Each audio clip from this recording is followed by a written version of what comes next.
There's no feeling more intense than starting over. If you deleted your homework the day before it was due, as I have, or if you left your wallet at home and you have to go back after spending an hour in the commute. If you won some money at the casino and then put all your winnings on red but it came up black. If you got your best shirt dry cleaned before a wedding and then immediately dropped food on it. If you won an argument with a friend and then later discovered that they just returned to their original view. Starting over is harder than starting up. If you're not ready for that, like if you've already had a bad day, then what you're about to go through might be too much. Feel free to go away and come back. I'll be here. Alright, thanks for coming with me on this trip. I'll understand if you have to take a break at any point. Just find a safe place to stop and quit the game. And don't worry, I'll save your progress, always, even your mistakes. This game is a homage to a free game that came out in 2002, titled Sexy Hiking.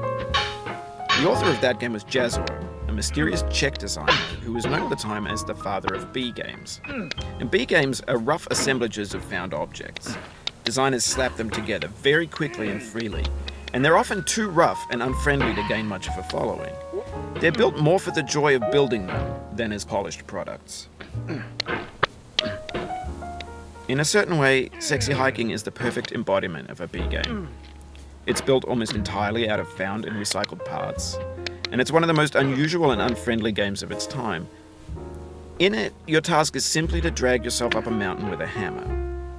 And that act of climbing, in the digital world or in real life, has certain essential properties that give the game its flavor. No amount of forward progress is guaranteed. Some cliffs are too sheer or too slippery. And the player is constantly, unremittingly in danger of falling and losing everything. Anyway, when you start Sexy Hiking, you're standing next to this dead tree that blocks the way to the entire rest of the game. It might take you an hour to get over that tree, and a lot of people never got past it. You prod and you poke at it, exploring the limits of your reach and your strength, trying to find a way up and over. And there's a sense of truth in that lack of compromise. Most obstacles in video game worlds are fake. You can be completely confident in your ability to get through them once you have the correct method or the correct equipment or just by spending enough time. In that sense, every pixelated obstacle in Sexy Hiking is real. The obstacles in Sexy Hiking are unyielding, and that makes the game uniquely frustrating. But I'm not sure Jazzuo intended to make a frustrating game. The frustration is just essential to the act of climbing, and it's authentic to the process of building a game about climbing. A funny thing happened to me as I was building this mountain. I'd have an idea for a new obstacle, and I'd build it, test it, and it would usually turn out to be unreasonably hard. But I couldn't bring myself to make it easier. It already felt like my inability to get past the new obstacle was my fault as a player rather than as a builder. Imaginary mountains build themselves from our efforts to climb them, and it's our repeated attempts to reach the summit that turns those mountains into something real. When you're building a video game world, you're building with ideas, and that can be like working with quickset cement. You mold your ideas into a certain shape that can be played with, and in the process of playing with them, they begin to harden and set until they're immutable, like rock. And at that point, you can't change the world. Not without breaking it into pieces and starting fresh with new ideas.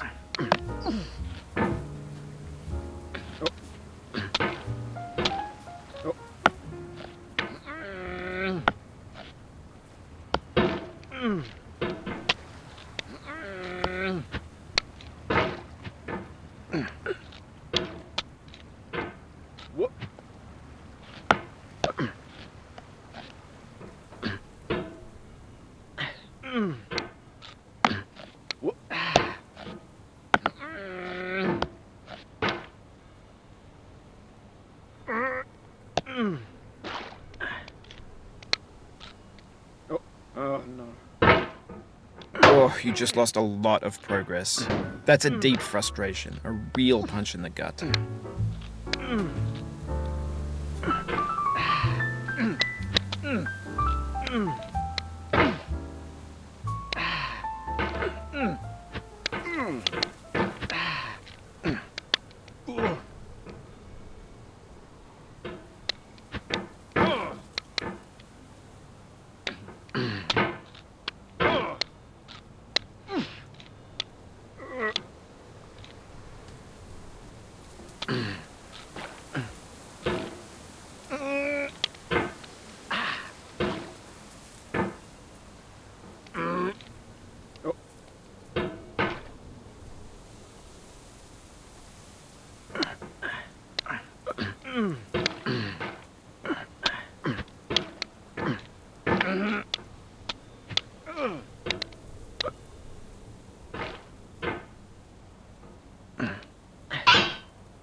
You've done this part before. You know it's possible. Just do what you did the first time.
Her.